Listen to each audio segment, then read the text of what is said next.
finding the impossible place to tag. Whatever. Maybe she'll find something to tag in the Narrows. She skates down the street following Upper Falls River toward the poorest and most polluted district in Falls City. What are you and the moms doing? Nia approaches Casey and several middle-aged women handing out water bottles and cases to local residents. Casey turns to Nia. What are we doing? Anything we can to help. Nia laughs and nudges Casey. Let's go to the park. Casey nudges her back. Not today, Nia. This is important. Another day.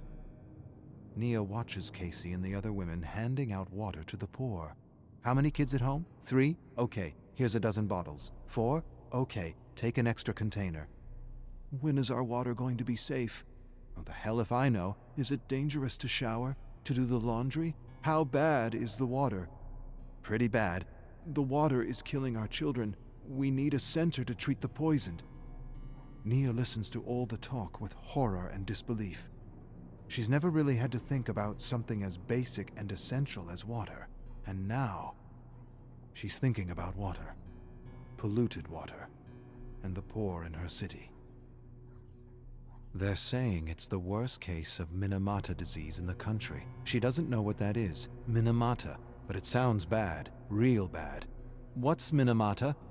Casey looks upset or disturbed as she hands out another container of fresh water to a resident. It's what happens when people are poisoned with mercury. Nia sighs, feels for the residents, but knows shit happens and there's just not much you can do about it. We can't save the world, Casey. What's a few containers of bottled water gonna do? Casey freezes and gives Nia a look she doesn't quite understand. It's a moment before she responds.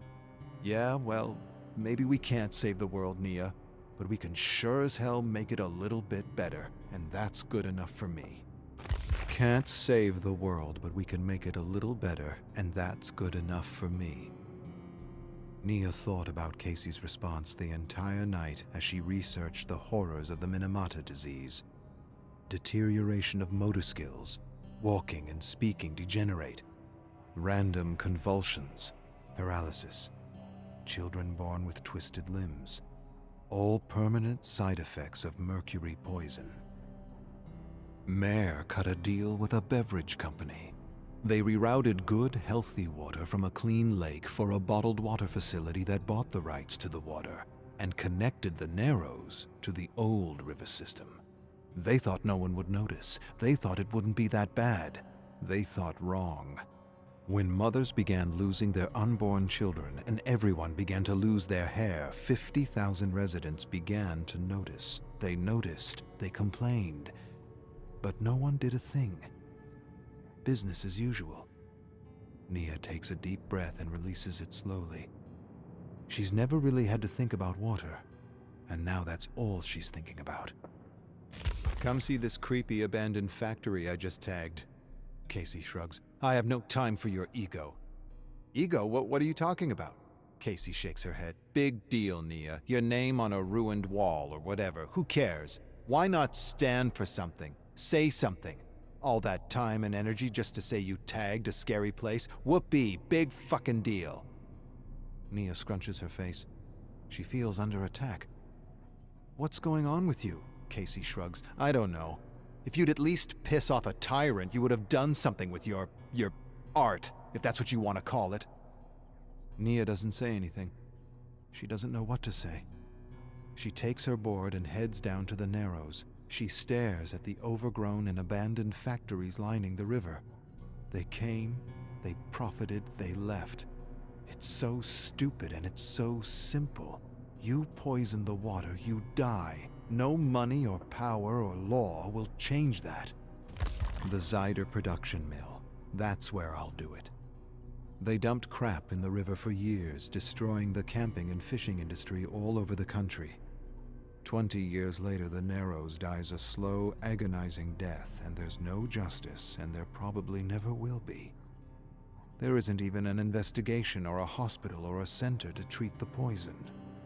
The environmental agency says everything's fine, but it isn't. It really isn't. No one wants to say it's mercury poisoning. To admit to mercury poisoning is to admit fault. To admit fault is to help the Narrows and pay for a cleanup. The city doesn't want a lawsuit. No one is moving or doing anything, and yet children are suffering and dying. Children are suffering and dying, and no one is doing anything, and Nia can't stop thinking about them. Takes a special kind of evil to poison children.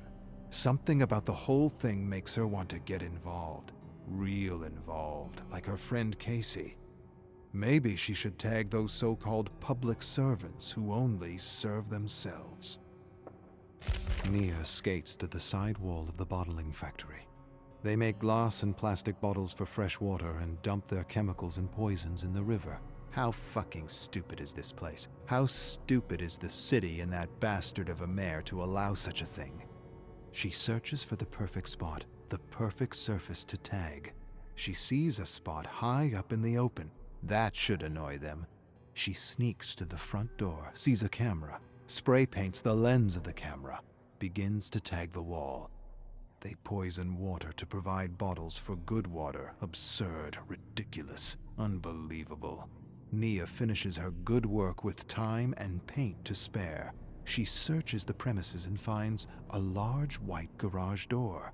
Smiles. Perfect. She'll tag her name nice and big for everyone to see. That ought to piss off a tyrant, as Casey says. The cause is actually getting to Nia, and she wishes her art would piss the factory and the city enough for them to clean up the river. Wishful thinking. They came, they profited, they left. Left an entire community poisoned. Gotta be laws against that, and maybe even a death sentence for those who knowingly poison children. So you tagged their building. Big deal. Means nothing. You got your name out there. That's what you did. But what does that name stand for? Nia doesn't know how to respond to Casey. She's never really attached a message to her street name like others. It's just not something she thought she'd ever do. It's not about a message. It's about art. Casey says art is the message. Art is rebellion. Some call it preaching. Who said that? Who made that up? The corporations, Nia. Of course they did. Get artists scared of using their art, of saying anything against their abuse, and they win. Centuries ago, artists protested tyrant kings, and those tyrants did all they could to own or stifle their art through fear of poverty or fear of death. Nia, kings still exist. They do, just in different ways. Today, the kings are CEOs, and their kingdoms are corporations, and some are good kings, and others not so good. And the not-so-good ones have found other ways to keep artists in line, scare them in school, tell them not to make a statement, tell them to stand for something, appeal to all, just entertain and inspire, but don't say something. Don't be political. Nia, everything is political. Not to say something is to say something.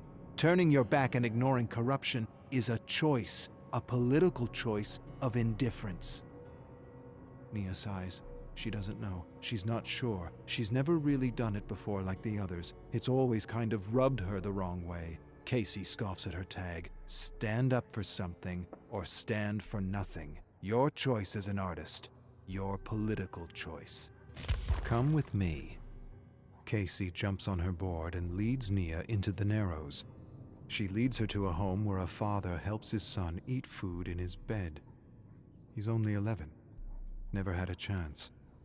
The only mistake was trusting those who were supposed to protect him. He's dying. Mercury poisoning. Before, people in the Narrows died of natural causes. Now it's all mercury poisoning. Casey sighs and shakes her head. You sign your tag over the culprit's garage door, and all you've done is advertise your street name. I heard your bullshit about not using your tag for a cause. What's the use of a tag then? What's the use of a voice if you ain't gonna say anything? Ain't gonna stand up for something? Art is an act of defiance, not an act of profit, not an act of fame. Say something, Nia. Let the world know what's in your heart. Someone just might listen and do something. Lend your voice to the voiceless, not rebel without a cause. Rebel. Nia thinks about what Casey said as she lies in bed staring at a glass of water. Casey's right. And Nia remembers a time when she wanted to say so much as a street artist. Somehow that got stamped out of her. She tries to remember how it got stamped out of her. The only thing she can think about is school.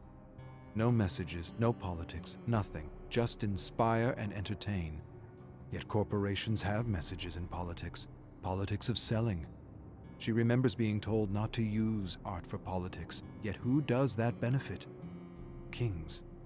Tyrant kings trying to own voices or stifle voices by creating an inner self-editor that begins in school. Keep politics out of it. Keep politics out of it. Everything is politics, even the act of trying to stay out of politics. Politics. Fucking corrupt mayor. Bastard didn't just switch good water for poison water. He sold the good water to a corporate king. Absurd. Ridiculous. Unbelievable. She never heard of such a thing. No one should own the rights to water. No one.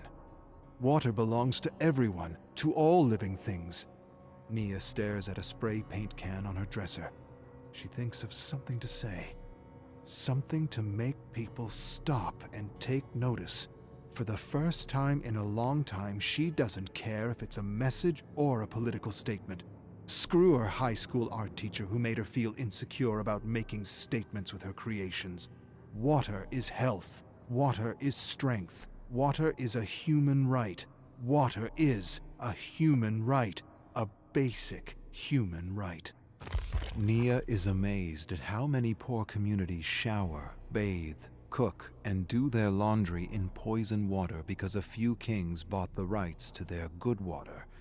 It's absurd, ridiculous, unbelievable. She's never felt so involved in a cause before, and she likes the feeling.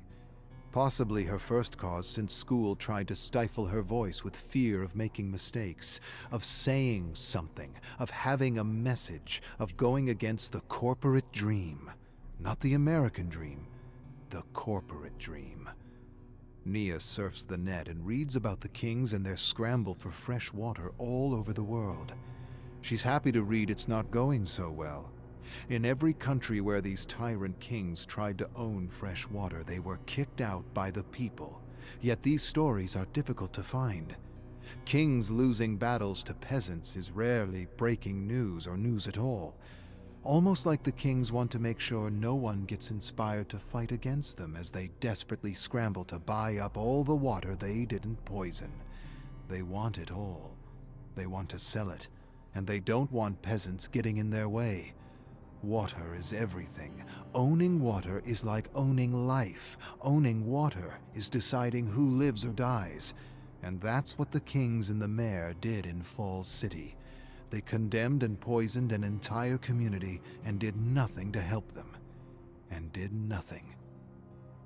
Nia hopes in a higher justice, one that can't be owned or bribed, and she swears she'll turn the mayor's new luxury car into a work of rebellion.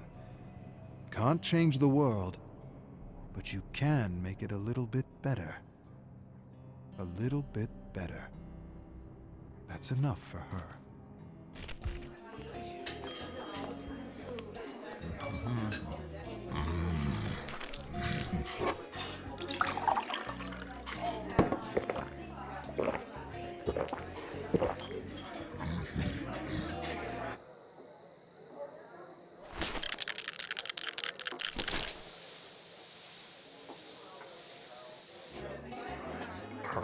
Hey,